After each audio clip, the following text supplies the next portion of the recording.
नमो अरहंतारं नमो श्रेष्ठारं नमो आयनीयारं नमो वाचायारं नमो लोहे सर्वसारं मोक्षमार्गस्य निस्तारं वेदारं कर्मव्रतां ज्ञातारं विश्वतत्त्वानां वन्दे तद्गुणरत्नरे। जैसा कि आप सभी को विदित करा दूं कि आज हमारे श्री महावीर पुण्यवंश का नंदीश्वर दिगंबर जैन विद्यापीठ में छात्र प्रवर्तन की श्रृंखला चालू हुई है, जिसमें से प्रथम विषय हमारा है। तो हमारा केंद्र बिंदु क्या रहेगा? जीवों की इच्छा और संसार परिभ्रमण का कारण। देखो, जीवों की इच्छा तो बहुत कुछ रहती है। जैसे हम सभी हैं, किसी की इच्छा है हमें कुछ मिल जाए, तो जैसे कि अब किसी के पास पेन नहीं होता, किसी को चाह हमें पेन मिल जाए, किसी की कुछ और इच्छा रहती है तो किसी की कुछ और इच्छा। और हम क्या करते हैं, जो हमारी इच्छा होती है उसमें अपना सुख मान बैठते हैं। लेकिन क्या उसमें सच में सुख है? क्या उसमें तो दुख ही दुख है। इच्छा जितनी बढ़ेगी उतना ज़्यादा दुख बढ़ेगा। लेकिन हमें क्या लगता है? नहीं, हमारी जितनी ज़्यादा इच्छा बढ़ेगी उतना ज़्यादा सुख बढ़ेगा। ऐसी हमारी मान्यता रहती है, मिथ्या दृष्टि की मान्यता रहती है। अब हम तो क्या सोचते हैं, हमें तो वो चीज़ मिल जाए हम सुखी हो जाएंगे, बस एक चीज़ मिल जाए और हमें कुछ नहीं चाहिए। लेकिन नहीं, इच्छा ऐसी चीज़ है कि उसकी जितनी ज़्यादा पूर्ति करो वो उतनी ज़्यादा बढ़ती जाती है। ये तो हो गई हम सबकी इच्छा की बात। लेकिन अगर एक उद्देश्य से देखें, पूरे संसार के जीवों के उद्देश्य से देखें, तो सब जीवों की इच्छा क्या है? दुख को दूर करना और सुख को चाहना। ये सब जीवों का केंद्र बिंदु रहता है। सब जीवों को अपना निगोदे जीव को देख लीजिए आप, एक श्वास में 8-10 बार जन्म्यो मरो हरे दुख भार। ऐसा कवि पंडित गौरव जी कहते हैं कि वो निगोदिया जीव एक श्वास में जितने समय में एक श्वास लेने में लगता है उतने में 18 बार जन्म ले लेता है, 18 बार वो मरण कर लेता है। और ऐसा नहीं कि मनुष्य को अलग दर्द होते हैं जन्म के और निगोदिया जीव को अलग नहीं, सबको बराबर ही दर्द होता है, बराबर ही वेदना सहन करनी पड़ती है। निगोदिया जीव की बात तो सब जीवों को अपने अपने दुख हैं। लेकिन जीवों की हमने इच्छा के जैसे क्या बताई? दुख को दूर करना और सुख को चाहना। तो ऐसी बात कविवर पंडित दौलत राम जी की छड़ाना बोलते हैं छंद के माध्यम से। जे त्रिभुवन में जीव अनंत सुख चाहे दुख जे त्रिभुवन क्या कि इस त्रिभुवन में, त्रिभुवन यानी 3 भुवन, कौन कौन से? ऊर्ध्व, मध्य और अधोलोक। इन 3 लोक में कितने जीव हैं? 1 2 कितने? 1 2 नहीं, अनंत जीव है, अनंत, जो कि क्या सुख से डरते हैं और सुख को चाहते हैं और दुख से डरते हैं। यही बात पंडित गौरव राम जी ने यहाँ पर बताई है। उन्होंने इस बात को छुटकारा भी बताया है कि अगर तुम्हें सुख को प्राप्त करना है, दुख को दूर करना है, तो तुम्हें क्या करना चाहिए? तो ताते दुख हारी कहीं सीख गुरु रघुनाथ धाम। तो हमारे देव शास्त्र गुरु हमें किस चीज़ का उपदेश देते हैं? या किसी चीज़ का उपदेश देते हैं कि जो ये संसार में तुम सुख माने बैठे हो उसमें तो कदापि सुख है ही नहीं। तुम ये अपनी मूलता के कारण जो तुमने हर चीज़ में सुख मान लेता है। अब जैसे कि हमारा शुभ है, शुभ की किसी ने टी शर्ट मतलब चोरी कर ली तो दुख होगा। क्यों? क्योंकि उसने अपना टी शर्ट को अपना माना था, तो दुख ही होगा। लेकिन क्या सच में वो टी शर्ट शुभ की है? क्या वास्तविकता से देखिए, क्या वो टी शर्ट शुभ की है? तो इसी मूर्ता के कारण जो चीज़ हमारी है ही नहीं उसमें भी अपनापन कर हम दुख भोगते आ रहे हैं। जीवों की इच्छा हमने क्या बताई थी? कि दुख को दूर करना और सुख को प्राप्त करना।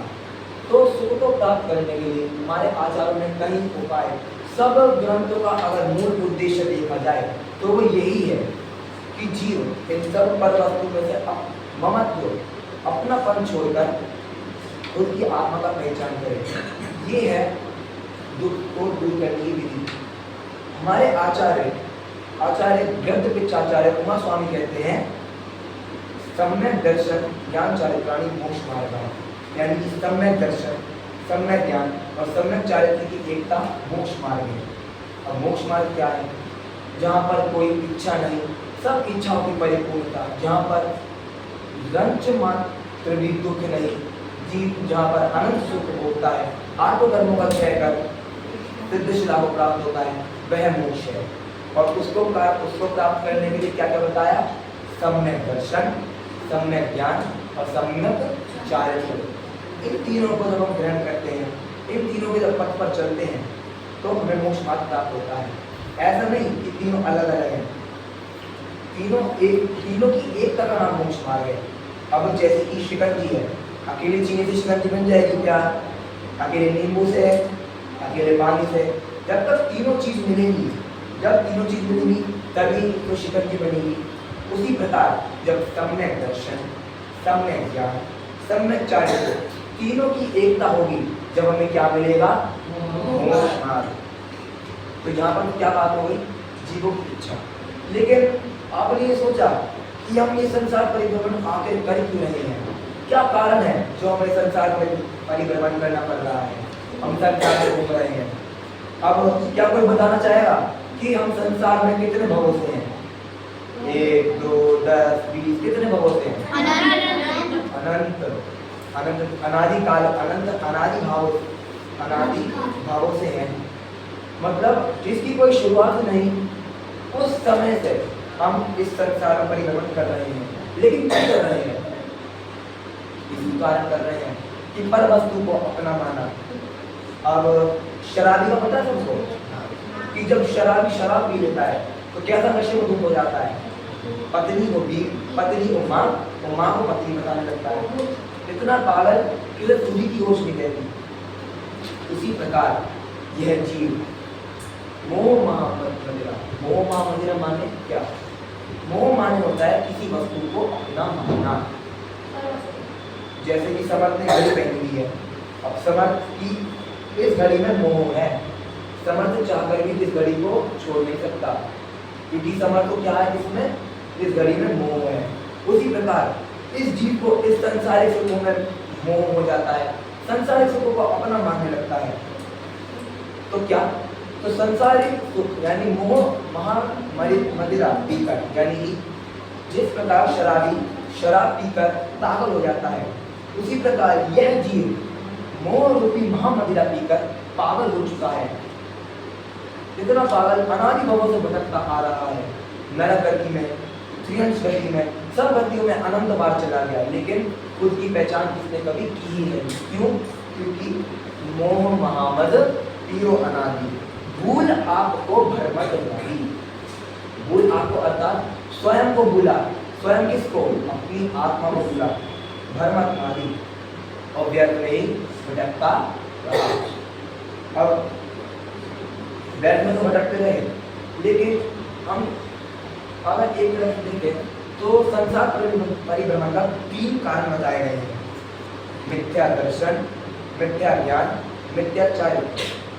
जैसे संसार से चलने के 3 कारण: सम्यक दर्शन, सम्यक ज्ञान, सम्यक चारित्र। उनसे विपरीत क्या?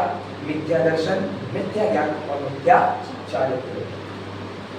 सम्यक दर्शन से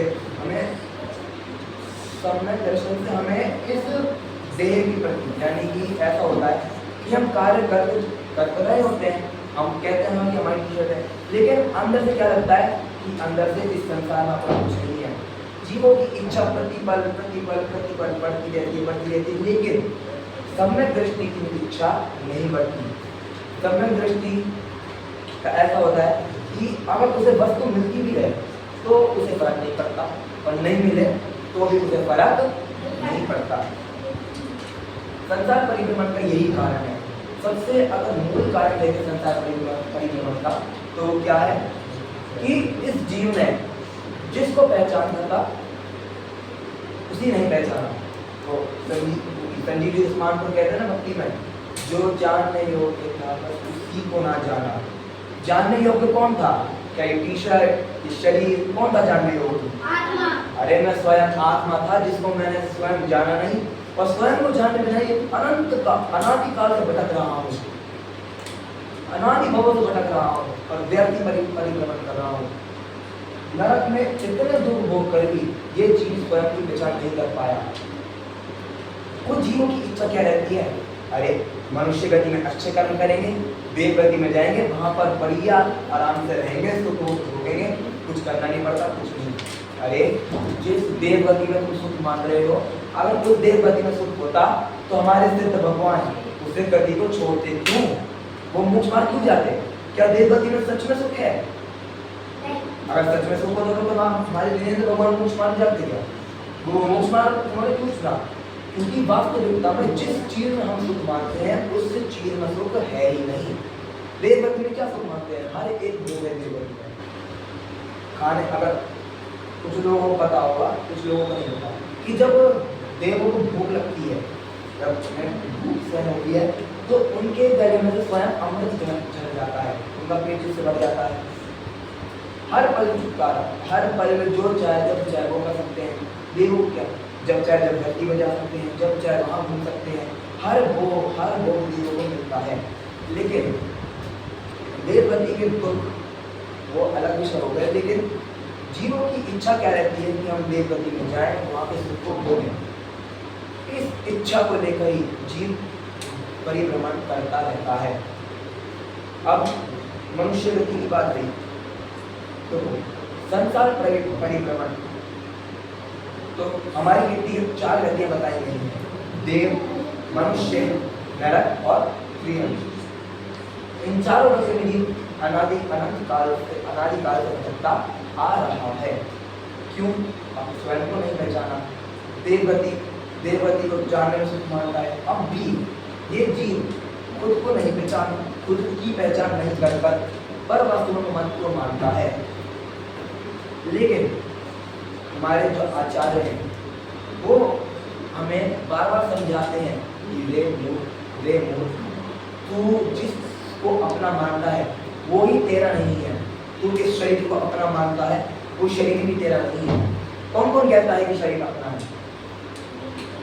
हम कहते हैं ना। अब जैसे अदब है, दिव्यांश ने अदब में एक चाटा मार दिया, तो क्या अदब शांति से बैठा रहेगा? क्या अदब लौट के मारेगा कि मैंने तुम्हारा?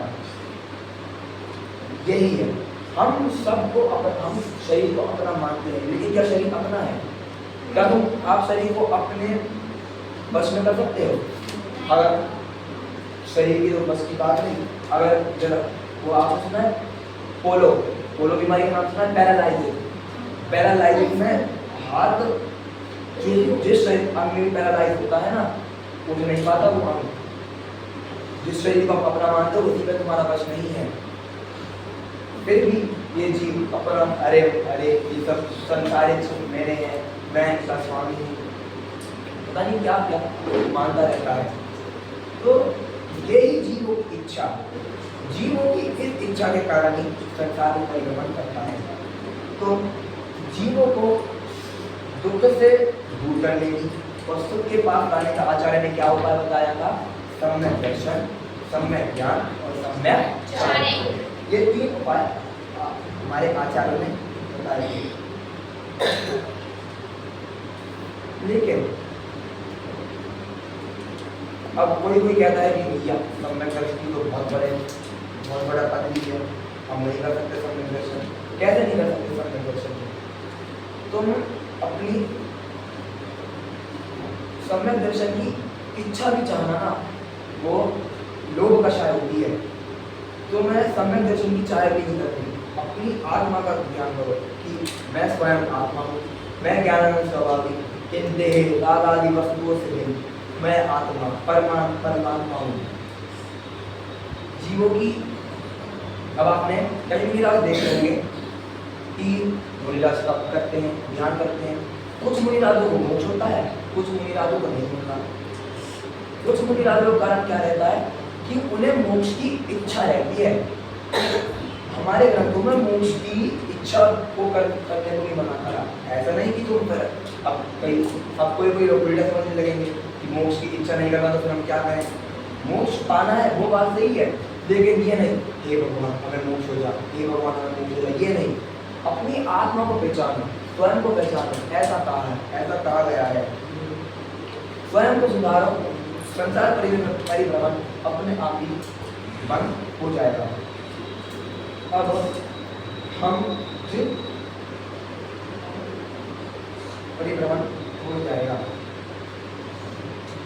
निबोध गति तो हमने बता दी। अब जब जीव प्रियम गति में जाता है तब उसकी इच्छा क्या रहती है कि वो मनुष्य को देखता है कि भगवान मुझे भी खाना मिल जाए, मैं भी अपना पेट भर सकूं। सब जीवों की अलग अलग इच्छा रहती है। मनुष्य गति की जीव क्या रहेगी, जो गरीब है हे भगवान मैं धनवान हो जाऊं, हे भगवान मेरे पास पैसा आ जाए, हे भगवान ये सारे दुख दर्द हो जाए।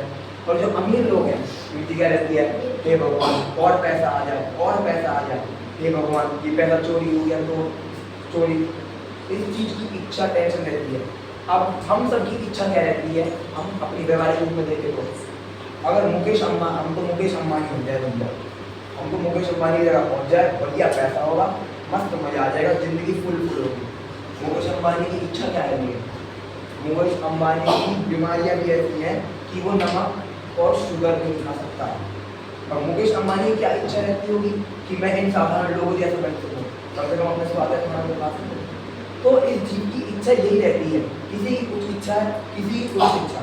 किसी के पास पैसा है तो किसी के पास बीमारी, और किसी के पास बीमारी है तो किसी के पास पैसा। इस प्रकार है, इस जीव की इच्छा कभी नष्ट ही नहीं होने वाली। तो हम सबको इच्छा तो करनी ही चाहिए, और हमारी यही इच्छा हमारे संसार परिवर्तन का कारण बनती है। जब हम इच्छा करेंगे तो वस्तु में मिलेंगे। मान लीजिए हमने एक पेन की इच्छा करी, हम वो पेन मिल गया। पेन मिलने से हमारा उस वस्तु के प्रति क्या होगा, मोह, ममत्व। कोई हमसे छीनेगा तो हम उससे लड़ेंगे, झगड़ेंगे कि भैया मैंने पेन बड़ी मुश्किल से है, मेरा पेन है मेरा, क्या बोले खुलासो सुना नहीं है, भैया मेरा पेन है मेरा, मैं भी दूँ अपना पेन। उसमें हम अपना मोह मानते हैं। ऐसी इस शरीर को अपना मानते हैं कि भैया ये शरीर हमारा है, तुमने हमें मारा, ये वस्तु हमारी है, ये वस्त्र हमारे हैं, हर चीज वो हम अपना मानते हैं और संसार परिवर्तन का कारण करते हैं। अब हम सम्यक दर्शन को कहते हैं। अभी हम कौन सी चीज है, मिथ्या दृष्टि। हम सम्यक दर्शन को प्राप्त करनी हमारी चाह है, हम कोशिश करें कि हम सम्यक दर्शन प्राप्त हो, लेकिन अभी हम क्या है, मिथ्या दृष्टि की। हम खुद को क्या मानते हैं, अरे मैं तो बहुत स्मार्ट हूँ, अरे मैं तो बहुत सुंदर हूँ, मैं गोरा हूँ, मैं काला हूँ, मैं मोटा हूँ, मैं पतला हूँ, आदि आदि ऐसा मानते हैं। कोई पढ़ने में होशियार है तो पढ़ा हूँ, कोई खेलने में होशियार तो मैं खेल मान। तो इसमें अपना मान कर बैठता है, खुद को ऊपर दिखाने की चाह रखता है। तो ये चाह किसकी होती है, मिथ्या दृष्टि की। क्यों तो बताएगा क्यों कि क्यों मिथ्या दृष्टि कहता है मैं समझदार हूँ, क्यों मिथ्या दृष्टि कहता है मैं बलवान हूँ, क्यों कहता है गोरा हूँ, क्यों कहता है मैं ऐसा हूँ, बताओ। ऊंचा दिखाने के लिए दूसरे को नीचा दिखाना, वो अलग हो गया, लेकिन इस विषय के ऊपर उत्तर सही है, लेकिन इस विषय में बताओ। क्योंकि सिवाय उल्टी मान्यता है। और कोई, अरे क्योंकि ये शरीर को अपना मानता है। वो क्या मानता है, शरीर को अपना, शरीर को बढ़ावा, शरीर की तारीफ करेगा तो खुद की बढ़ावा होगा, शरीर को उच्च दिखाएगा तो मानता है कि मेरा खुद का बढ़ावा हुआ, मैं खुद बड़ा हुआ। लेकिन वास्तविकता क्या है कि भैया सिकंदर की कहानी सुनी आपने, कितना अपना को मानी मानता था वो, कितना उसने धन वैभव छोड़ा, कितना कुछ छोड़ा, कितनी उसने इच्छा करी कि उसकी इच्छा क्या थी, पूरी धरती को जीत लेना, पूरी धरती को जीत लिया। आखिरी इच्छा क्या थी उसकी, अपनी माँ से मिलना। क्या मिल पाया क्या, इच्छा क्या रही, लेकिन फिर भी इच्छा ऐसी चीज है, तुम आप सोचोगे कि हमारे पास एक इच्छा पूरी हो जाए, नहीं, एक इच्छा पूरी नहीं होगी। अब जैसे कि अब सबकी इच्छा क्या रहती है, सर थोड़ा सा खेलने का टाइम दे दो, सर थोड़ा सा खेलने का सामान दे दो, सर आज पढ़ने मत बैठा हो। एक दिन की इच्छा होगी, अगले दिन क्या रहती है, यार अब तो मूवी देखने का मन कर रहा। ऐसी इच्छा बढ़ती रहती है, इच्छा घटती नहीं। लेकिन आखिर में क्या, इच्छा हम जिसके लिए करते हैं क्या, वो शरीर अपना क्या नहीं। तो यही समझाने के लिए बोला कि या इच्छा सब व्यर्थ है, संसार पर परिभ्रमण करते आ रहे हो, खुद को पहचानो, खुद में ही लीन हो जाओ, ऐसी बात कही गई है। तो हम भी उस सम्यक मान, सम्यक दर्शन, सम्यक ज्ञान, सम्यक चरित्र को प्राप्त करें, जिसके लिए पूरे शास्त्र लिखे गए हैं, जो आज के प्रवचन का सारांश है। आज के प्रवचन का मूल उद्देश्य है क्या, सम्यक दर्शन, सम्यक ज्ञान, सम्यक चरित्र को प्राप्त करें, स्वयं को पहचाने, स्वयं आत्मा को पहचाने, और इस मोह महारूपी मदिरा को फेंक कर आत्मरस भी है। इसी मंगल भावना से